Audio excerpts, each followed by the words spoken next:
This year, experience the NHL playoffs your way. Want to watch a single? Do or Die Game 7, a full week of heavy-hitting back-and-forth series. Then check out Sling's 1, 3, and 7-day passes. Watch the Chase for the Cup on ESPN and TNT, starting as low as $4.99. No long-term contracts or overpaying. Just live hockey at home or when you want it. Sling lets you do that. Visit sling.com to learn more. This is Money Moves on VSiN, the Sports Betting Network. Lookout weekend. We're rocking and rolling on a Friday as we welcome you into Money Moves on VSiN, the Sports Betting Network, Sirius XM Channel 158. Stormy Buonantony, Jonathan Von Tobel with you. And it's funny, JVT, in a week where we have so much talk around the NBA and the NHL with the playoffs set to get underway in earnest tomorrow, the NFL steps in and says, you know what? Our draft is less than a week away, and we've got big money extensions coming down the pipe because just in, the last 30 minutes, we found out Texans star edge rusher Will Anderson is the new highest non-paid quarterback ever. Signs a 3-year, $150 million extension, 134 guaranteed. So there you go. I'm just floored. I didn't expect that to happen in any way, shape, or form, and I'm so glad that we can spend some time discussing what was an absolute shock to the system for me. So let us discuss. I think what matters more is if the Texans offense is going to be able to get back to what they were a couple years ago, no? I would say that's at the top of the list, yes. And even then, they weren't even that great. They were just above average, and C.J. Stroud was awesome. It's just that our expectations were much lower for a rookie quarterback who's coming in and taking the league by storm.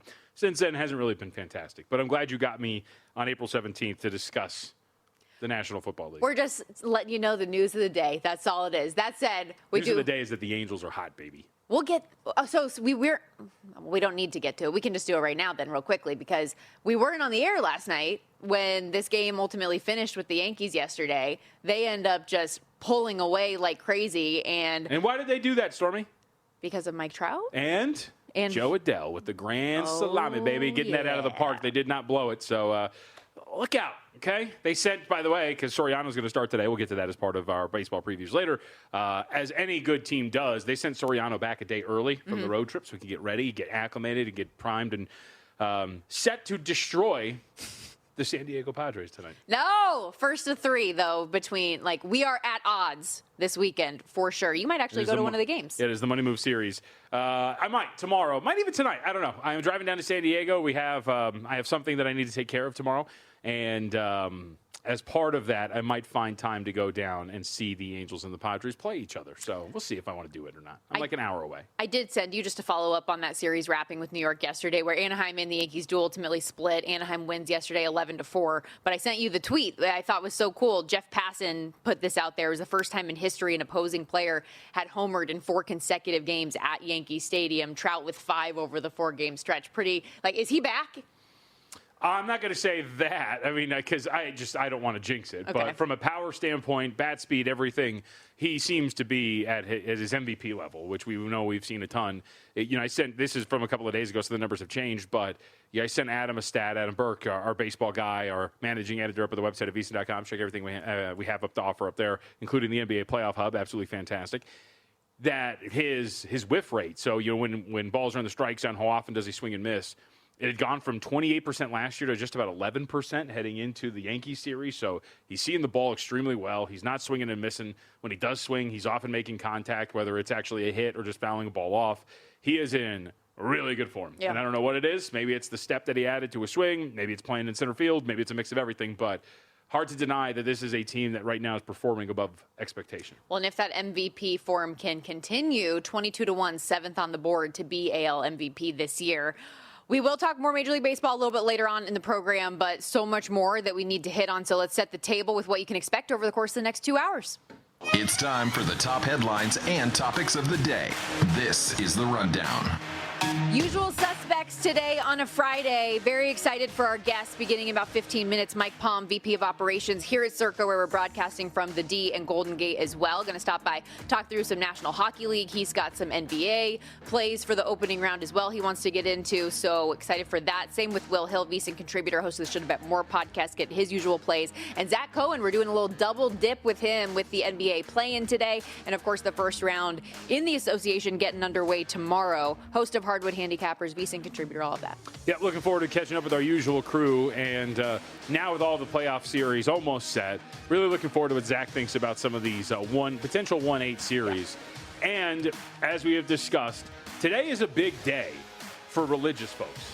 Because if there is a God, we will get proof later tonight because the Charlotte Hornets will win this basketball game against the Orlando Magic and send them packing. We deserve every single bit of the Magic getting eliminated and the Hornets taking on the Pistons. So proof tonight that there will actually be a higher power if the Hornets get this done.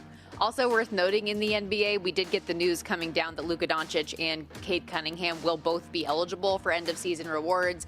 The NBA and PA ruling in favor of the extraordinary circumstances challenge they put out there. Anthony Edwards, however, did not get that exemption. Stanley Cup playoffs are set officially as we wrapped up the regular season last night. The Oilers clobbered Vancouver. Connor McDavid caps his 6th scoring title of the season with a 4-assist night. They get the 2 spot in the Pacific Division and will play Anaheim, who escaped Nashville with a 5-4 win yesterday. Kings lost the nightcap to Calgary. They'll now face Colorado in the first round. So I think all hockey fans everywhere rejoice that we ultimately are not getting Oilers-Kings in the first round once again. I do feel for the Kings that they have to be in a spot to face the Avs now. That's their reward. However, should be a fun discussion with not only Mike Palm, but we're going to dive into the nitty-gritty of some of those early prices. Just glad that McDavid could finally show up, despite the fact that his team had scored a grand total of 2 goals in the previous 2 games and then lost the Pacific Division. So I know you're bitter about your ticket, but I'm happy I won mine. So I would say he doesn't have a lot of heart and does not deserve that trophy either. Ooh. You're so excited that you learned the name of that trophy this year. Richard trophies won too? Yeah, that's most goals. Okay. All right. Which goes to? But not most points. Which goes to this year? Nathan McKinnon. Oh, okay. Thought we talked about that the other day. Well, you had to give me a sec. You didn't even give me a second to think. Sorry. Yeah, well, you had to let me think about it for a second. We have this thing where we can't have dead air for more than however long, and I didn't want to reach that. Look, we're not Mitch and Paul, okay? And there's music playing, so no, we would not have gotten red light special. Okay, you mentioned the NBA play-in. This is where we're going to kick things off today. Hornets, Magic, Warriors, Suns. Who gets in is the final 8 seeds in each conference coming up tonight. Warriors and Hornets. Move on. It's that simple. Yep. I mean, okay, well, let's start with the Warriors then, because I was going to start with Charlotte, but that's an upset bid. So why do you think that Golden State's going to get it done against Phoenix? So there's a couple of things. First off, market, we're at 3.5 across the board. I don't think we're going to get any higher than that. And in fact, some of the 3, actually, I'm sorry, I have not checked for 30 minutes or so. A lot of those 3.5 starting to disappear, but I grabbed, spoiler for Best Bets Later, grabbed 3.5 with Golden State. The simple handicap is Steph Curry's back. Steph Curry, Draymond Green, when they're on the floor together, they're a well above average group. And we saw that against the Los Angeles Clippers. And I'm just going to choose to buy in to that fact. The bottom line here, Stormy, is we just don't really know a ton about this Warriors team because of all the injuries they suffered throughout the year. Obviously, the real expectation was the holy trinity, to keep the religious theme going, of Steph Curry, Draymond Green, Jimmy Butler. Butler gets injured for the season. He's not going to be back here. Curry gets hurt, misses a long stretch at a time. So we don't really know what this looks like. But we know that when he is on the floor with Draymond Green, they're outscoring opponents by around 7 points every 100 possessions. They're a very good offensive team. Green, who, by the way, was yakking apparently and blowing chunks before the game against the Los Angeles Clippers and still put together an incredible defensive performance. One would assume is probably in better health coming into this with some fluids and a day of rest. And on top of that, I don't know who I'm looking at on the Phoenix roster and saying, you are going to successfully chase around Steph Curry and get this done. The Clippers, at the very least, had Chris Dunn, and he couldn't even stay in front of them, obviously, and absolutely torched him. I think Curry's healthy. He's in really good form, and they've got the experience in these types of games. They have been in the play-in a ton. Obviously, they have won multiple championships. Kerr proved against the Los Angeles Clippers that he can still put together a defensive game plan in a one-off scenario that's going to help this thing out. I just think all of these things together put it in for the Warriors that I'm willing to go at 3.5, and I think that's the peak of where this probably should end up. I think we're probably going to end up around 2.5 or 3 most spots, and that is where we're currently heading right now. But I think the Warriors are the side, and I think they can stay inside of that number and win the game outright. I might tail you on that just to have a little skin in the game, since we obviously are going to have a good sweat for the Charlotte Hornets coming up against the Magic a little bit later. There were some questions about LaMelo Ball's eligibility for this game following the swipe of Bam Adebayo's ankle. The NBA fined him $35K for, quote, making unnecessary and reckless contact with Bam. Did upgrade the action to a flagrant, but he's going to be able to play here. Got fined another, 25 for saying the F word in the post-game availability as well? Yeah, it was 25 and 35, yes. Yes, it was, because I remember looking at that and going, $10,000 less for potentially injuring somebody. It's just ridiculous. Whatever. But he will be Can't eligible. say the F word, though. Will be eligible to play. Hornets bet out from 2-point favorites. It peaked at 4.5 there for a brief moment. 3.5 is the prevailing number, though, most spots. Yes, it is. Sorry.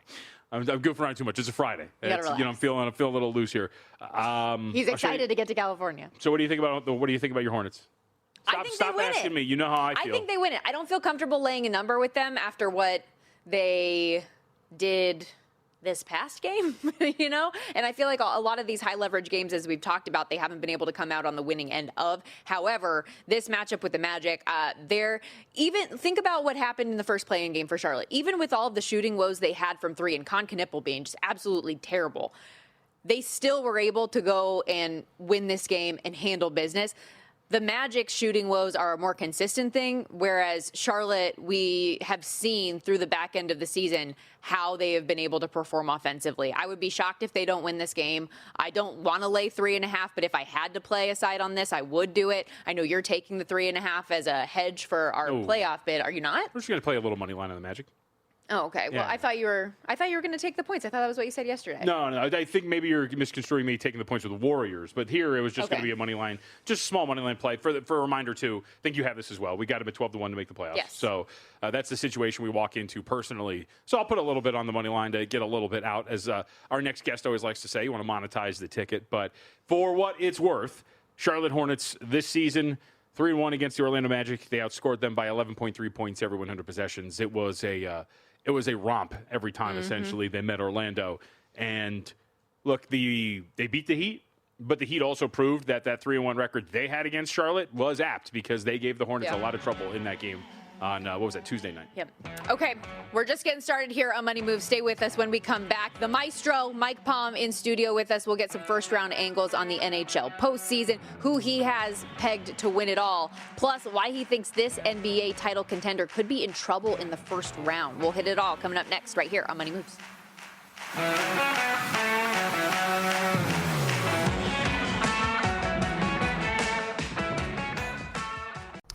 So you're listening to this podcast because you want an edge. But what if I told you you're only halfway there? You've got the mindset. Now it's time to get the toolkit to match. Here's the thing. Pro bettors spend thousands on data and tools. But what they don't want you to know is that you can get the same edge for a fraction of the cost with VSiN Pro. VSiN Pro gives you access to expert picks, public betting data, prop projections, powerful tools, analytics, and more. Just tap the link in the description and see why thousands of bettors are already using VSiN Pro to cash more bets. This year, experience the NHL playoffs your way. Want to watch a single, do or die Game 7, a full week of heavy-hitting back-and-forth series? Then check out Sling's 1, 3, and 7-day passes. Watch the Chase for the Cup on ESPN and TNT, starting as low as $4.99. No long-term contracts or overpaying. Just live hockey at home or when you want it. Sling lets you do that. Visit sling.com to learn more.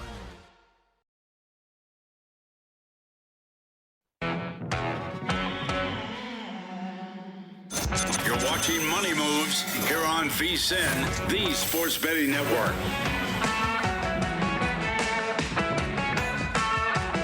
In the playoffs, every game matters, and so does every bet. And right now over at VSiN.com, remember, VSiN Pro gives you daily best bets, real-time betting splits from DraftKings and Circa, AI-powered prop tools and matchup analysis, plus 24/7 video and show replays on the VSiN Watch app, so you're ready as the postseason gets underway. Get ahead of the action today. You can start now for just $9.99 or save 50% for an annual subscription. Visit VSiN.com/subscribe to learn more and sign up. That's VSIN.com/subscribe. Back here on Money Moves, Stormy Buonantony, Jonathan Von Tobel with you. Mike Palm, VP of Operations here at Circa, where we're broadcasting from Golden Gate, the D, in studio as usual on a Friday. Lots to get to in the National Hockey League, the NBA, but as also host of Bet on Chicago, we've got a Cubs game coming up in just a few minutes as they are taking on the Mets, who are on an ugly losing streak right now. Mike, 8 straight games that they have fallen down as they open up this 3-game set. What do you think?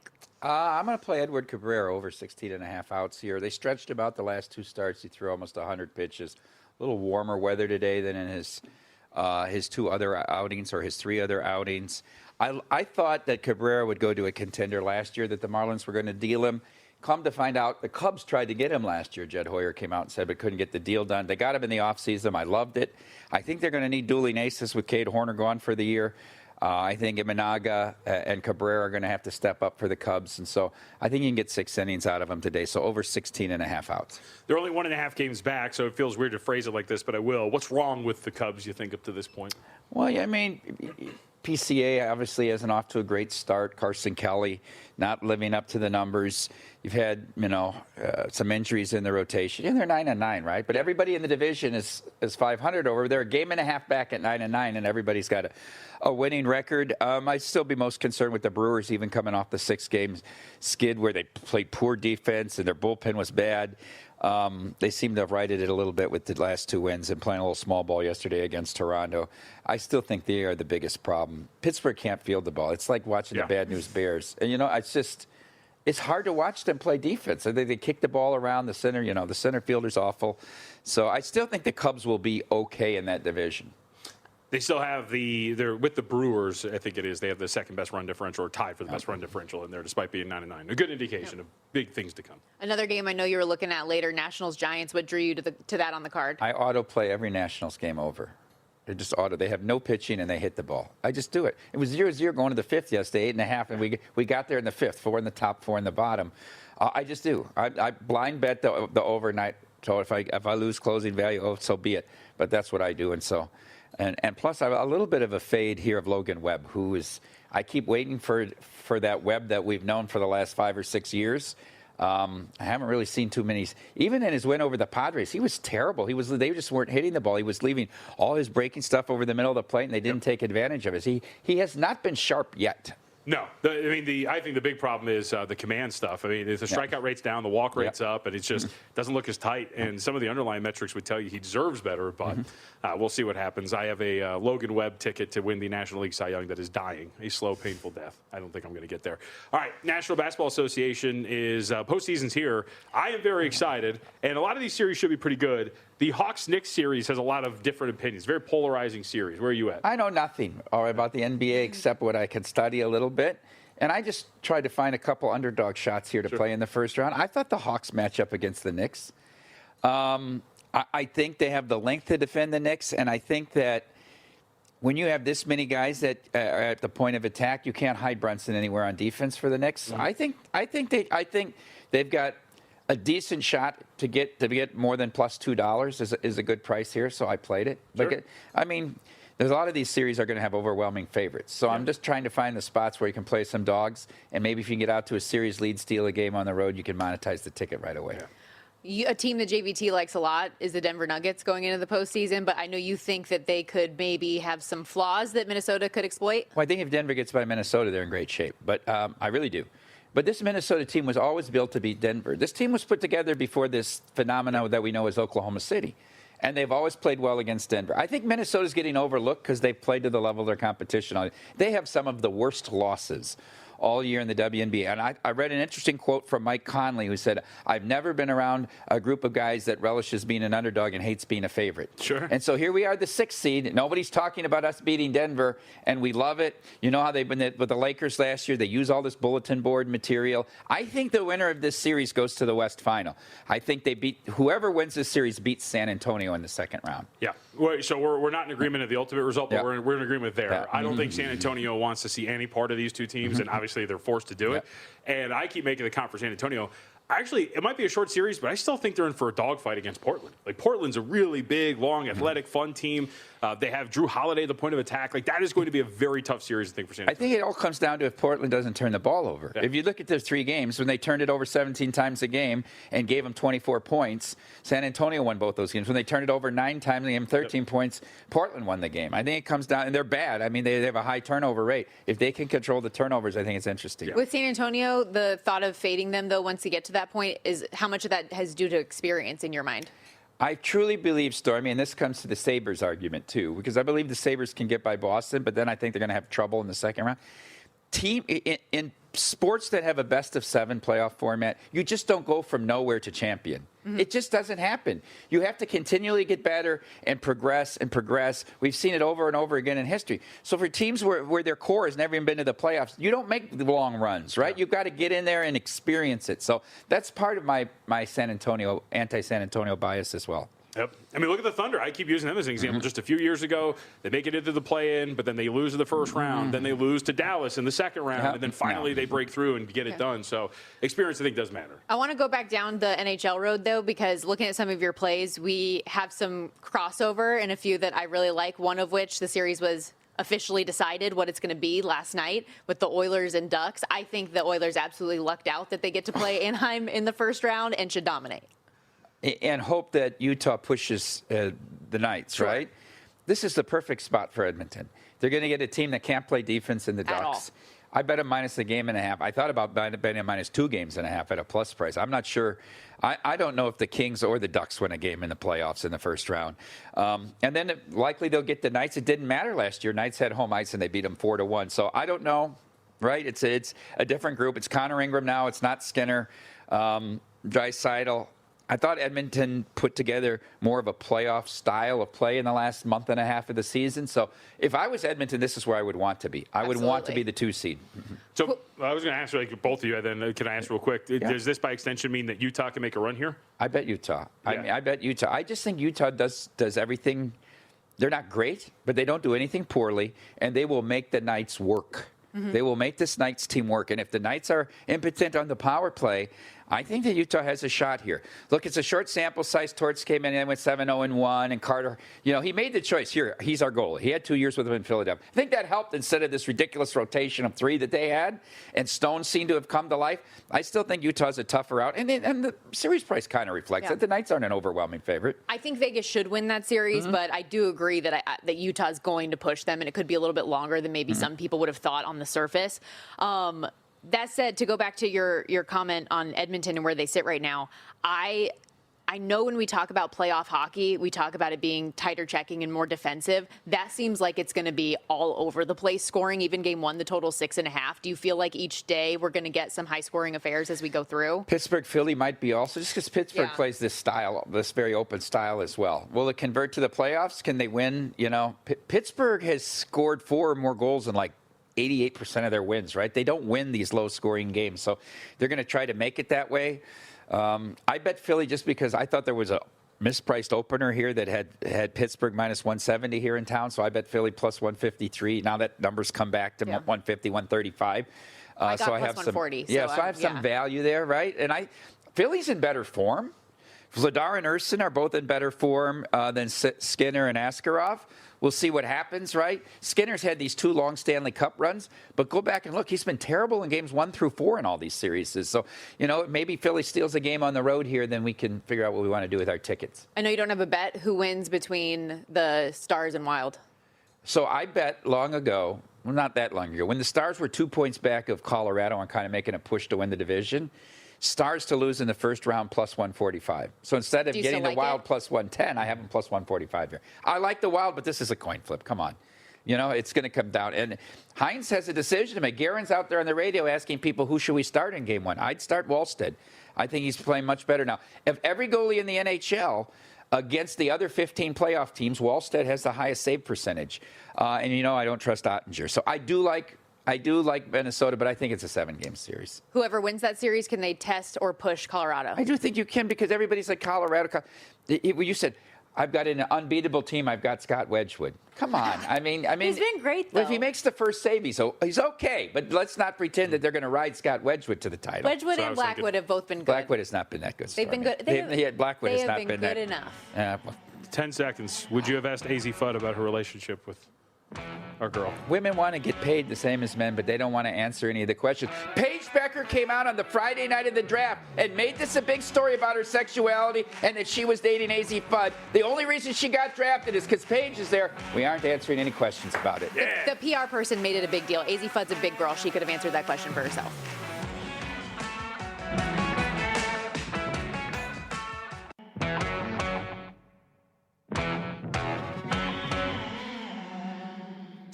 You're watching Money Moves here on VSiN, the Sports Betting Network. If you're listening to VSiN, I know that means you want the picks. And right now you can get free picks backed by real analysis with Just Win Bets, baby, mathematical models, and AI-driven best bets across all sports, including as we get set here for the NBA and NHL postseason, plus a live weekend preview each and every Friday. That means today, ladies and gentlemen, subscribe on YouTube, follow on X, and get their free daily best newsletter at justwinbetsbaby.com. We also got plenty of picks from our next guest coming up as we welcome you back here to Money Moves on VSiN, the Sports Betting Network. Stormy Buonantony, Jonathan Von Tobel with you. Our good buddy Will Hill back in his usual Friday spot, joining us here on the Progressive Guest Line, host of the Shoulda Bet More podcast. You can catch him all over the network here on VSiN as well. Does great job as a writer over there at foxsports.com as well. And Will, I know we have a lot to get to, but today being the final opportunity to cement your spot in the NBA postseason, we got 2 NBA play-in games coming up tonight, one of which I'm not so pleased with your thought process on. You're going against my beloved Charlotte Hornets. Why do you like Orlando plus the points today? Our beloved Charlotte Hornets, Stormy. Our beloved Hornets. I got them like plus is this just a hedge, 770 then? to make the playoffs. This is a little bit of a hedge. I actually think it's the right side. Look, I know Orlando is playing great. Everyone seems to love each other on that team. Just kumbaya. What a feel-good story Orlando is. Look, nobody wants to bet them. I get it. They haven't been playing well. But I figure at home, they're probably less likely to just roll over like everybody assumes. And the look-ahead line, I know, JVT, you and I were texting about this the other night because I think you got Hornets tickets too of like, all right, can I hedge? What's the line going to be? We're thinking like pick 'em. Maybe the Hornets are laying a point or two. I thought maybe they'd be a point or two dog. But I thought let's just say it'd be a pick 'em. Now they're laying 3.5 on the road, a team in Orlando that has some size advantages from a matchup standpoint against them. Charlotte's going to have some advantages against them as well, and Charlotte is the better team, but you got to give them something for home court. 1.5, 2 points, especially a playoff home crowd, a playoff home court and home crowd. It's worth 2. So Charlotte's really like 5.5 points better. We'll see. It's still a young team. They showed a little bit of their youth the other night. They were very lucky to get out of that game. And look, I'm happy that he's not suspended for personal reasons and selfish reasons. LaMelo, that was such a dirty move. He deserved to be kicked out of that game and or suspended. That's ridiculous that he was able to get away with that. It incentivizes it going forward. Completely absurd. But I'll take a shot here with the falling knife with Orlando here and take the points. And who knows, maybe hit a middle here, Charlotte by a point or 2 or 3, and we'll all be happy. I would start with how dare you. He was struck in the head. He had no idea where he was. It was incidental contact. Totally tested for a concussion as well. Totally tested for that. I think it's absolutely ridiculous that you would allege this with no proof whatsoever. Let's go to the other game later tonight. Western Conference play-in, Warriors-Suns. We saw some Curry magic. Can he do it again, this time on the road against Phoenix? I hope so. I think so. And I'm not betting against them. As somebody in another future I have, and I gave someone on Twitter, gave it out on VSiN, 8-1 on the Warriors to miss the playoffs. So another little bit of a hedge here. And I thought that ticket wasn't going to need to be hedged the other night when the Clippers had 10-point lead after 10-point lead after 10-point lead. But here we are. The brilliance of Curry and Draymond is just something I'm not going to bet against. Their experience in a big game is something I'm going to take over the Suns, and I'm going to take the points and Kerr and everything that comes with this Golden State infrastructure. It was nice to see them turn back the clock the other day and remind us what a great champion they were. So I'll just take the points. I do have some concerns, like I do with Orlando. I have some concerns with Golden State here. Second game in 3 days. Do they have the legs? Do they have the gas? I would say from a betting perspective, it's not the worst idea to play Golden State, maybe on the money line if you like them. And if you like Phoenix, and people say this all the time, but I don't know how much people execute it or if it's worth it. Maybe Phoenix on some alternate lines, because I think if Phoenix wins, it's a blowout. I think if it's a close game, Golden State probably wins. I do think there's a scenario where Golden State is just out of gas, and that game took so much out of them the other night. But I'm not betting against Curry. I'm not laying points to do so. I will take Golden State, and I'll throw this in there too. It applies to both games, but just something to keep in mind. We just saw Golden State win. We just saw Phoenix lose. We just saw Charlotte win. We just saw Orlando lose. Just be careful about overreacting to any of that, in both those games, because it's very easy to say, well, I just watched Orlando lose and Charlotte win. No, Charlotte's really good. Orlando's bad. It's one game. I think, a lot of people haven't been watching these teams locked in on all these teams this whole time. So keep in mind with that. And one more thing on Orlando. They did 7 of 27 from 3 the other night. Hopefully at home they shoot a little better. But going with both dogs here, Golden State plus the points, Orlando plus the points. Recency bias is definitely a thing. I will say, though, it felt like you were twisting the knife for JVT a little bit when you said, and the Clippers just give up 10-point lead after 10-point lead. You okay over there? We already talked about it, Will and I, so that's all right. You can check out the latest edition of Should Have Bet More, and I was on it, so we did discuss this, yeah. Beautiful. Look at you. Might not be the latest. Did you have one today? Either way, I was on. No, it was the latest. Yeah, fresh. Okay, there we go. See? Beautiful. Download, subscribe today over wherever you get your podcast. Should have bet more. Any way I can cut off Stormy, I would love to do it. Thanks. What a doll. Let's look ahead to some of these series prices. And I do find it at least a little bit interesting on the surface that you're doing exact result bets a little bit more than maybe a spread or just a series play. Let's start with the Denver Nuggets and the Timberwolves going head to head here. You have them winning the series 4-2. Why get that specific? I don't want to lay the minus 350 or the minus 330 with Denver. I feel pretty good Denver's going to win. I do like Denver here as look, I think people are going to look at Minnesota and say, well, they beat them 2 years ago. They got a shot to beat them again. It's a different team. Remember, Karl-Anthony Towns was there. His size helped on Jokic. Nickeil Walker-Alexander, he did a good job on Murray. Remember, Murray was banged up. That was when he was dealing with was it the ankle or the shin? And he was really kind of hit or miss throughout that whole postseason. So different Nuggets team, different Wolves team. I have enough respect for Minnesota, who has been to the last two conference finals, to think they'll get a couple of games. But that just, to me, felt like the best bang for your buck. Where the Nuggets win, it's not going to be 4. 5 seems like it's pretty disrespectful and dismissive as well. 6 just seems like the perfect sweet spot here, where it's 3-2, and then Denver goes to Minnesota and close it out, or at least put yourself in a position to hedge that way. And from a matchup standpoint, Denver, 4th in the league, free throw attempts per game. Minnesota, 3rd worst in the league in terms of fouling. Minnesota fouls a lot. Denver gets fouled a lot. And I think that is the key here. But I think Denver does move on. I like that plus 450 price tag there. All right, what about Rockets and the Lakers? We do have the potential return of Luka Doncic looming over this thing. But what do you expect? How are you going to play it? I'm not buying the potential return. I'll see it when I believe it, or I'll believe it when I see it, I guess is how normal people say it.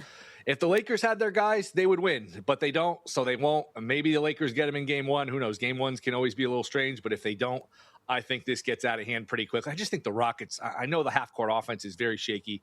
I just think they'll win the possession game. I think they'll probably kill the Lakers on the offensive glass and just get extra possessions.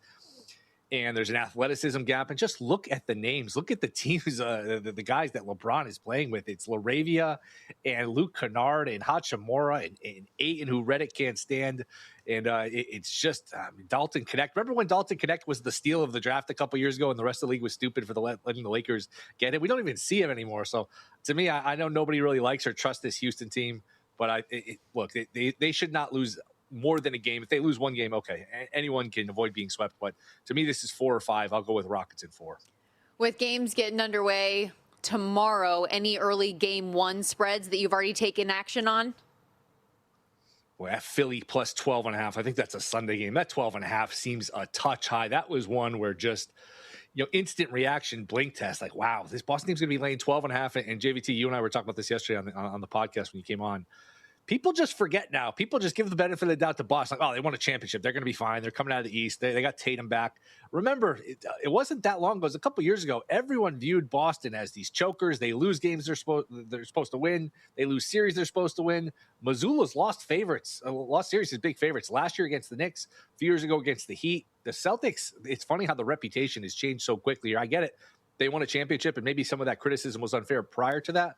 But, boy, that 12.5 seems like a lot of points. Philly played them pretty well this year. Philly played them pretty well in games where they didn't have Embiid. So I'm taking the 12.5 with Michael Lombardi Sixers. I'm sure he's going to be excited, optimistic, and sitting down wherever he is in North Carolina to watch this one. All right, let's transition over to Major League Baseball. Last couple of minutes with you here. I know you've got to play. Let's talk a big matchup, a big series. I know it's April, but these do matter out in the East. What do we expect for this Braves matchup with the Philadelphia Phillies? Yeah, I'm going over the 9.5, and I don't play a lot of overs in baseball. I usually just, for whatever reason, try to find a pitching matchup I like, play on the under, play on the first 5 under. But Martin Perez has seen better days. He was extremely lucky last year in terms of just batting average, balls in play, left on base. He's not as good as his surface stats indicate. The advanced stuff is not pretty. And Taijuan Walker is another pitcher who has seen better days. So you got 2 shaky pitchers here. It's getting warmer here in the East Coast. Good hitting weather, good hitting ballpark, 2 pretty good lineups. I think this is like 7-6, 8-7. I think we go way over and we see some early fireworks here. Wouldn't be opposed to a yes run first inning, things like that. Should see some offense in this one. Well, thanks for breaking it all down. We appreciate it. Enjoy the weekend. All right. See ya. Thanks for having me. Will Hill, everybody. You can follow him on X at @NotTheWillHill. And again, download the Shoulda Bet More podcast. Check out he and JVT breaking it all down, talking plenty of NBA. Also, speaking of Major League Baseball, worth noting the Cubs already taking Kodai Senga to the woodshed here a little bit early in the first inning. Moises Ballesteros homering for a 3-run shot. They're up 4-0 early against the Mets. Really? Heck yeah, as you can probably note by my excitement. What that means for me. Kodai Senga is off to a really rough start. We can talk a little bit more about this, but let's go. We can further that on the other end of this break because we do have plenty of games to get to here on the Major League Baseball card. Also still to come, lots of NHL talk upon us. We'll break down plenty of NBA series as we go. So this is VSiN, the Sports Betting Network. We'll be right back.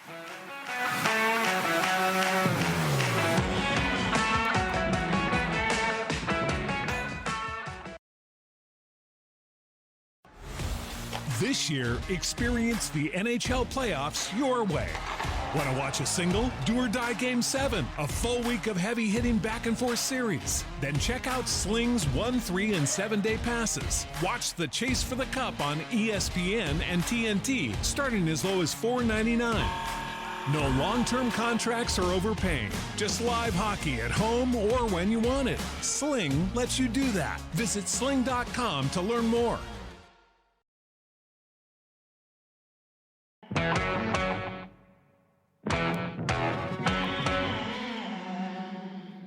You're watching Money Moves here on VSiN, the Sports Betting Network.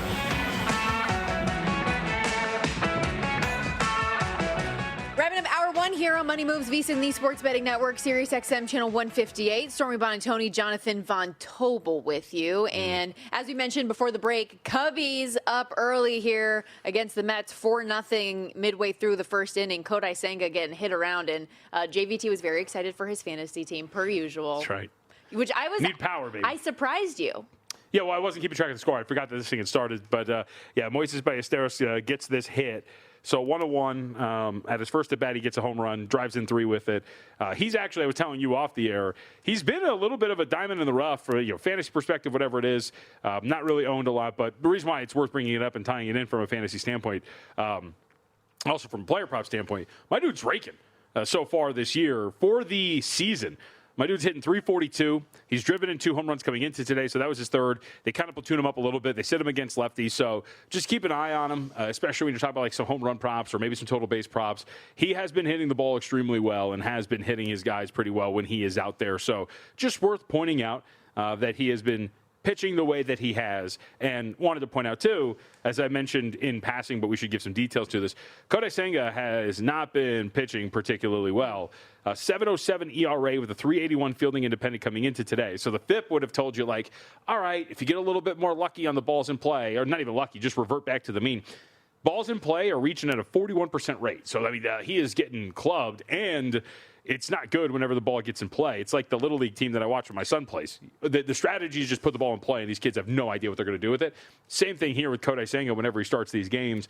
Command has been a small issue so far this year as well, though it's kind of in line with where he was when he pitched 166 in the third with the Mets back in 2023. But my man's getting hit pretty bad, and it doesn't look like it's ending anytime soon. We'll keep some tabs on the other side of this as well. As we had Mike Palm on the program earlier this hour, he gave out Edward Cabrera, over 16 and a half outs. What's that? Well, I just got it is a little bit of a windy day, 17 miles an hour, blowing out the left, so that might not be helping his case either. And it could mean a little bit more of a volatile game, too, which means maybe some in-game opportunities for the Mets to still come back into this, despite the fact that they are trailing 4-0. And as we speak, top of the second. And they played a run, and they've got runners on second and third, and no outs. Yeah, I was going to say, didn't see how it happened, but they have a run on the board now as well. Let's bet the Mets. You rolling? Sure, let's have some fun. We got to track something. Plus 158 money line available for them right now. Crew, would you mind throwing the Cubs Mets game here on, what is this, 1, 2, 3, 4, 5, 6, 7? Thank you. Just want to go on the bottom? No, because I like to look here, and I know it's up top, but I can't see that one. So if we can put, yeah. Yeah, and it's going up 167 right now on DraftKings available live. So once you lock in whatever your number is, let me know. Live run total up to 15.5 now. Cubs laying just 1.5 on the run line. You want to take the run and a half, minus 108 on the Mets there. Let's talk about the Mets plus 220. Just fire on that. Yeah, let's do that. Way better. Where at? That was MGM. I just opened my app and fired this one. So we'll see. I'm sure they're about to hit into like a triple play or something. Let's talk game of the night. Maybe not for half of the country, but for you and I, absolutely. The Angels going head-to-head with my pod squad, your boy Jose Soriano on the hill. So San Diego with the great start that they've had, second best record in Major League Baseball right now. They are an underdog on the road, plus 109. Your beloved Angels, minus 131 on the money line, run total 8. We are seeing some juice to that over, though, minus 118. So I think we start, obviously, with the price, but we'll bring it in from the context of what we talked about throughout that Yankees series. And that was one of the things we kept hitting on throughout, which was, are the Yankees being priced too high? Or are the Angels not being respected enough by the betting market? Case in point, yesterday, we brought that up before the game started. They closed this the Yankees were like $3 favorites in some spots. They end up losing the game, getting smoked. Now here you have the Angels at home. The question becomes, is Soriano, who comes into this game with an ERA that is under 1, has been dominating foes left and right, is that a price that is worthy, or should this be a little bit higher in favor of the Angels? And it's not just Soriano either. This is a team that has been mashing the baseball. Yeah. One of the top teams in terms of home runs, OPS. Like, they're one of the better lineups in baseball with one of, statistically, the best pitchers going right now. On the surface, I think $1.30 seems probably a little short given the current form of all of these guys and where we're at. And then you factor in the other side of things with this interleague matchup, which is Matt Waldron's getting the start here.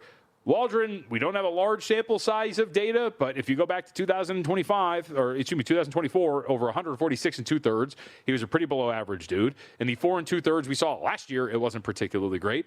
So why is Soriano, the way that he's been pitching, with a lineup behind him that's been hitting as well as it has, being priced just at $1.30 price tag here? I would argue, much like I argued throughout the series against the Yankees, that maybe this should be a little bit higher. And yet, we're not only seeing a short price. Stormy, they're getting bet against. Here at the Circa, opened up $1.43, and now we're down to $1.28. So I would argue, if it's under that $1.30 price tag, that Soriano, with the way that he's pitching, the way this lineup's swinging the bat, that they are worth the Angels a play at home. You imagine some of that support has to be just because of the win streak that San Diego has been on. The bats have been hot as well, 5+ runs per game over the last week. Bullpen issues too. I think it's probably part of like the full game thing. So if you wanted to go first 5 instead and really just bank on Soriano, that's where you see a really big discrepancy in the price.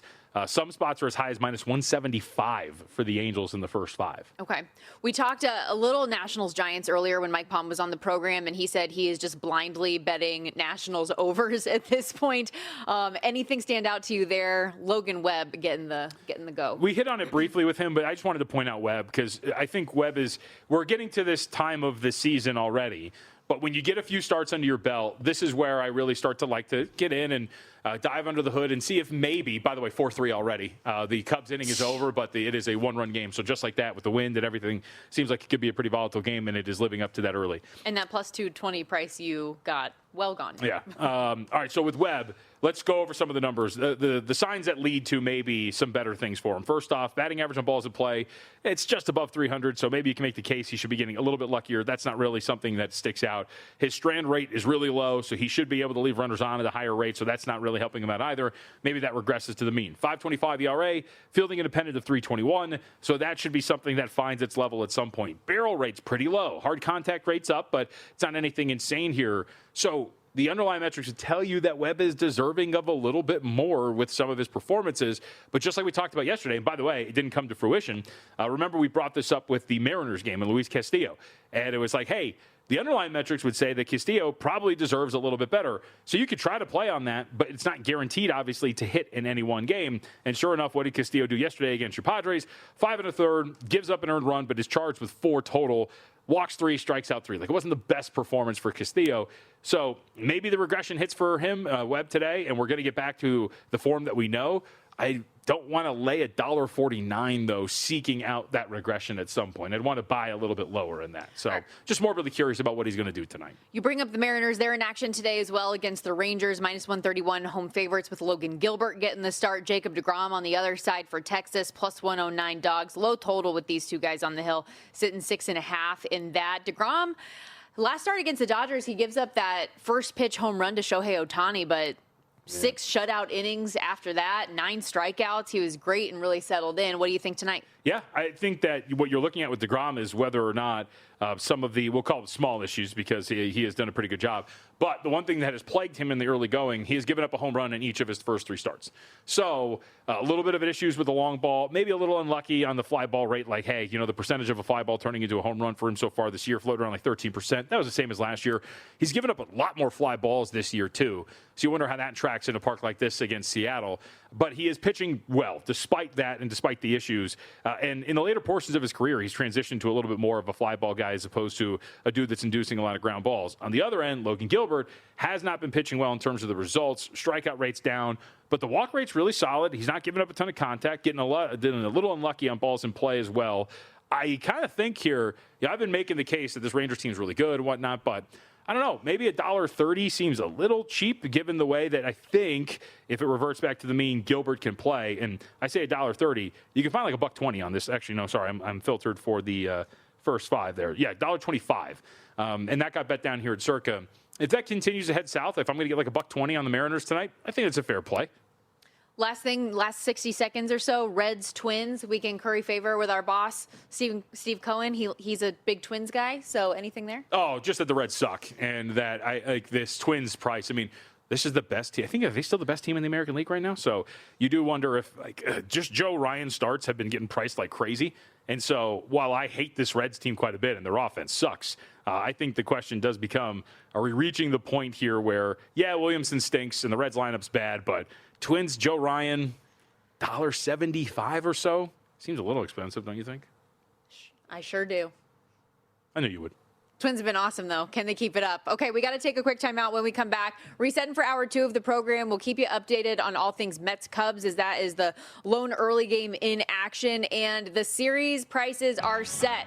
As we officially know, the Oilers and Ducks are going to face off in the first round of the postseason. Colorado will face the Los Angeles Kings. Should be fun. We'll break down some of the latest Stanley Cup odds. Conn Smythe odds are available right now. Is there potential value on that board? Yes, we. You didn't even let me ask Mike a question about hockey. You just kept cutting me off.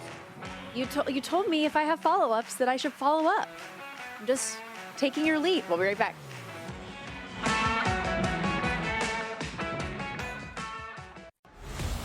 This year, experience the NHL playoffs your way. Want to watch a single, do or die Game 7, a full week of heavy-hitting back-and-forth series? Then check out Sling's 1, 3, and 7-day passes. Watch the Chase for the Cup on ESPN and TNT, starting as low as $4.99. No long-term contracts or overpaying. Just live hockey at home or when you want it. Sling lets you do that. Visit sling.com to learn more.